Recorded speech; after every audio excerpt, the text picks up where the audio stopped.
ఎప్పుడైనా ఏ రాత్రైనా తలుపు తెచ్చి సార్ ఈ కార్యక్రమం ఉన్నది మీరు పోయి ముఖ్యమంత్రి గారిని మాట్లాడుతుంది అంటే వారు ఖచ్చితంగా మాట్లాడే ఆ సమస్యలు పరిష్కరిస్తారు. తొందరలోనే గవర్నర్ గారితో మాట్లాడి కేసీఆర్ అడ్డం పడ్డ ఒకవేళ ఆయన ఆత్మాహుతి చేసుకుంటారు సార్ మాత్రం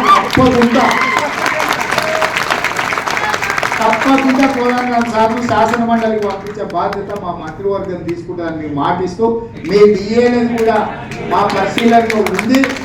ఖచ్చితంగా మీ డిఏకి సంబంధించి అదే పిఆర్సి మీ ట్రాన్స్ఫర్స్ 317 జీవో ఇట్లాంటి చాలా విషయాలు ఉన్నాయి. 12 తారీఖు నాడు మంత్రివర్గం ఉంది, సిపిఎస్ కూడా చర్చలో ఉన్నది. వీటన్నిటిని కూడా నేను ఏమంటున్నా అంటే అన్ని ఒక్కసారి ఓపెన్ చేస్తే మళ్ళీ మీ జీతాలు కూడా రావు. అది అంటే ఒక్కొక్కటి ఖచ్చితంగా ప్రయారిటైజ్ చేసుకొని మీకు ఏం చేయగలుగుతామో తప్పకుండా ఓపెన్ మైండ్తో చేస్తాము.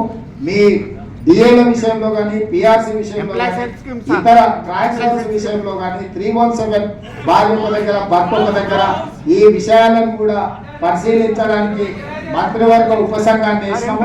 మళ్ళీ మిమ్మల్ని తీసుకొని తప్పకుండా ఈ సమస్యలను అన్నింటినీ కూడా పరిష్కరిస్తామని తెలియజేస్తూ ఏదైనా మీరు అన్ని నా దృష్టిలోనే మళ్ళీ మంత్రివర్గంలో మాట్లాడి నిర్ణయం తీసుకుంటాం. ఈరోజు మీ అందరినీ కలవడానికి ఈ సమావేశము ఇది ఒక ఆత్మీయ సమ్మేళనము. ఈరోజు సమస్యలు వినడమే, ఈ సమస్యలన్నీ నోట్ చేసుకున్నాం. అక్కడ వేరు నరేందర్ రెడ్డి గారి దగ్గర మొత్తం మీరు ఇచ్చిన వినతి పత్రాలు ఉన్నాయి. అదేవిధంగా మా అధికారులు కూడా నోట్ చేసుకున్నారు. వీటన్నిటిని ఒక్కొక్కదాని తర్వాత ఒక్కొక్కటి వీటన్నిటిని పరిష్కరించే బాధ్యత మా ప్రభుత్వం తీసుకుంటుంది. మిమ్మల్ని సంప్రదించి మీతో మాట్లాడి నిర్ణయాలు తీసుకుంటామని తెలియజేస్తూ మీ అందరి దగ్గర సెలవు తీసుకుంటున్నాం.